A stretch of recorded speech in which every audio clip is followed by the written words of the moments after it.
इसी के साथ INDIA अलायंस की बैठक पर केंद्रीय मंत्री गिरिराज सिंह ने तंज कसा है। उनकी तरफ से कहा गया है कि फोटो सेशन की चौथी मीटिंग थी, जिसमें सभी ने खाना पीना खाया, फोटो खिंचवाया। गठबंधन पूरी तरह फेल है।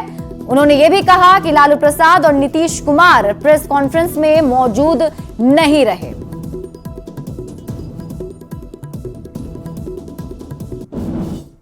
कुछ नहीं था, फोटो सेशन का चौथा मीटिंग थी। अच्छा फोटो सेशन हुआ और उसमें सबसे बड़ी बात हुई कि लालू जी और नीतीश जी प्रेस कॉन्फ्रेंस में भी नहीं रहे, बायकॉट करके निकल गए। अब क्या होगा उस इंडी का, गठबंधन का? वो गठबंधन टोटल फेल है। वो बस खाओ पियो फोटो खिंचाओ जाओ। तो लालू जी तो पहले ही बोल चुके हैं कि सरकार को उखाड़ फेंकेंगे, हम लोग मजबूत हो रहे हैं, इस तरह की बातें तो पहले ही कर चुके। लेकिन उनको पूछा नहीं तो वो निकल गए। और अब आप समझिए INDIA की कितनी बैठकों के बाद बात बनेगी। ये सवाल इसलिए हम पूछ रहे हैं क्योंकि आज की बैठक में भी कुछ खास परिणाम सामने नहीं आए।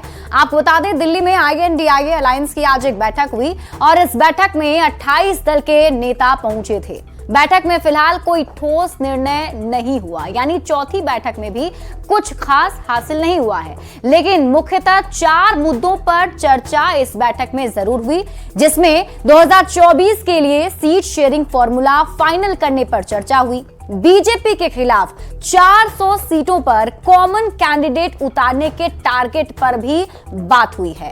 कोऑर्डिनेटर कौन होगा, इस पर भी इस बैठक में चर्चा हुई, लेकिन आज इस मामले पर फैसला नहीं हो पाया। वैकल्पिक एजेंडा और मुद्दे आखिर क्या होंगे, इस बात पर चर्चा हुई कि कैसे बीजेपी के मुद्दों का जवाब दिया जाए। चुनाव अभियान और मैनेजमेंट पर भी आज की इस बैठक में बात हुई कि आखिर कैसे माहौल बनाया जाए, कितनी रैलियां होंगी और उस रैली में जो स्टार कैंपेनर होगा, यानी स्टार प्रचारक जो होगा, वो कौन होगा। यहां समझने वाली बात यह है कि पहले की 3 बैठक में भी कुछ ऐसा ही हुआ था।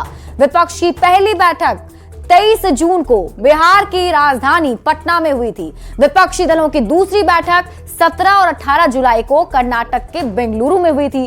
फिर 31 अगस्त और 1 सितंबर को मुंबई में इंडिया गठबंधन की तीसरी बैठक हुई, जब 14 सदस्यीय समन्वय समिति और 19 सदस्यीय चुनाव रणनीति समिति की घोषणा की गई।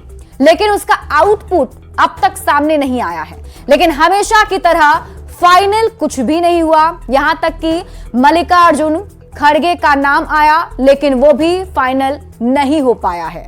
मल्लिकार्जुन खड़गे की तरफ से कहा गया है कि अभी जीत पर फोकस करना है, पीएम कैंडिडेट कौन होगा उस पर बाद में फैसला लिया जाएगा।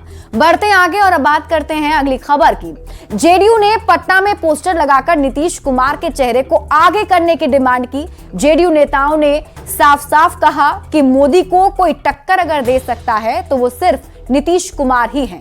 लेकिन बैठक में ममता बनर्जी ने मल्लिकार्जुन खड़गे का नाम प्रस्तावित कर दिया। ऐसे में सवाल है कि अब जेडीयू के नेता क्या करेंगे। आप रिपोर्ट देखिए, फिर खबर तो समझिए। जनता दल यू की मांग है श्री नीतीश कुमार जी को एनडीए का संयोजक बनाया जाए। चुनाव के बाद प्रधानमंत्री के रूप में उनको आगे बढ़ाया जाए।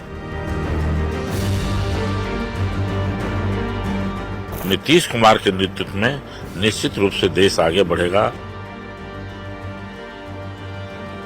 नरेंद्र मोदी को अगर कोई पटकनिया दे सकता है, उसका नाम नीतीश कुमार है। जनता दल यूनाइटेड के भीतर नीतीश कुमार के समर्थन में अब खुलकर मांग उठने लगी है।